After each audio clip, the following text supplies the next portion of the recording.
네, 코인 두두입니다. 금일도 한 주간 열심히 매매를 했는데요. 개인 계좌 기준으로 의미 있는 결과는 있었지만 오늘은 이제 수익 얘기보다는 그 결과를 만들었던 매매 기준과 이제 지표 업데이트 내용을 중심으로 소개시켜 드리려고 이렇게 짧은 영상을 만들었으니까요. 끝까지 시청 바라겠습니다. 네, 먼저 지난 한 주 시청부터 한번 간단히 보겠는데요. 이 비트코인은 전반적으로 상승 추세를 좀 유지를 해줬지만 이 중간중간 휩소, 그다음에 눌림, 변동성 확대 구간이 좀 반복이 됐었습니다. 이런 장에서는 좀 감으로 매매하면 손실 확률이 좀 커지고 조건이 좀 명확한 이 지표가 훨씬 좀 중요해지는 구간이라고 판단하고 있습니다. 그래서 지난 한 주 매매에서 제가 지킨 원칙은 딱 세 가지였는데요. 첫 번째는 이제 시그널이 나오지 않는 구간에서는 진입도 안 했습니다. 두 번째는 시그널과 이제 추세가 맞는 구간에서만 진입을 했고요. 세 번째는 그리고 가장 정확한 현 큰 추세가 나오는 구간 먼저 확인을 했습니다. 이 원칙이 좀 지켜지지 않는 자리는 저는 아예 매매를 안 했다라고 좀 보시면 될 것 같습니다. 이 기존에 쓰던 지표는 이 추세랑 좀 진입은 잘 잡지만 이 초보자가 보면 얼마만큼 가져가야 하는지, 어디에서 팔고 어디에서 좀 추가를 해야 되는지를 잘 모르는 단점이 좀 보여가지고요.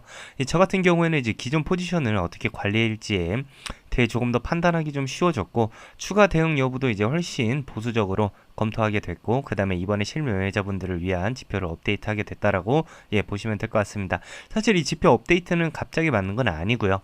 최근 한두 달 시장을 보면서 이건 초보자 기준에서는 조금 위험하겠다라는 이제 생각이 좀 계속 좀 들었었습니다. 이 상승 추세 자체는 좀 맞는데 그 안에서 좀 흔들림이 너무 많아졌었고, 특히 신규 진입하신 분들은 이제 방향은 맞추고도 중간에서 손으로 좀 다 털리는 경우가 좀 많았었거든요. 그래서 좀 진입 타이밍도 타이밍이지만은 유지해도 되는 구간을 좀 명확히 알려주는 장치가 저는 좀 필요하다라고 느꼈습니다. 이 핵심은 추세 변곡 전환 진입 필터를 하나 추가를 해줬는데요. 이 추세 변곡 지표는 이제 한마디로 늘 체크해줘야 하는 이 큰 추세선이 변동하는 시점에서 이제 한글로 이제 롱과 숏을 체크를 해줍니다.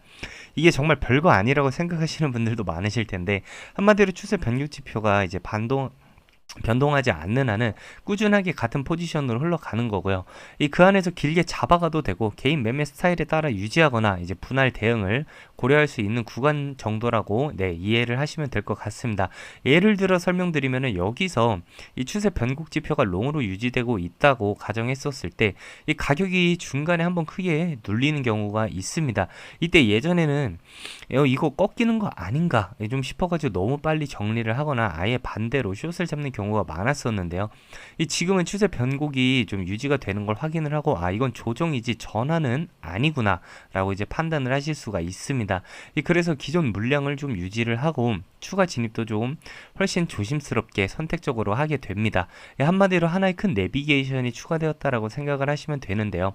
그래서 우리가 가장 원하는 리스크를 조금 더 통제하기 쉬운 구조가 됐다라고 보시면 될 것 같습니다. 다만 이 추세 변곡 지표도 모든 장에서 완벽한 건 아닙니다. 예를 들어 이제 뉴스성 급등락이나 이 갑작스러운 외부 이슈가 나오는 날에는 변곡 신호보다는 이 가격이 먼저 움직일 수 있다라는 점은 꼭 알고 계시면 좋을 것 같고, 그래서 저는 이 지표를 진입 신호라기보다는 개인적으로 이 큰 방향이 유지되고 있는지를 좀 확인하는 용도로 활용을 하고 있습니다. 이렇게 추가되는 이유는 실매매 하시는 분들과는 이제 뭐 차별점도 당연히 있겠지만은, 감정 매매가 좀 잦은 분, 그 다음에 기준 없이 눌림에 들어가는 분들을 좀 위함도 있는데요.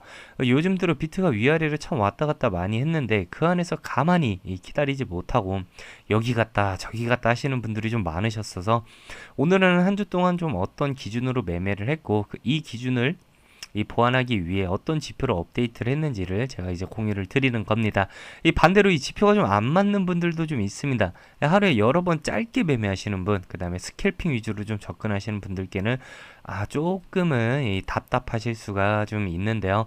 이 지표는 자주 매매자가 아니라 좀 쓸데없는 매매를 좀 줄이자라는 이제 의도에 좀 가깝기 때문에, 다음 영상에서는 이 지표를 기준으로 이제 제가 어떤 구간에서는 아예 매매를 쉬는지, 그리고 제가 손절 기준을 어디에 두는지까지 조금 더 구체적으로 정리를 해보겠습니다.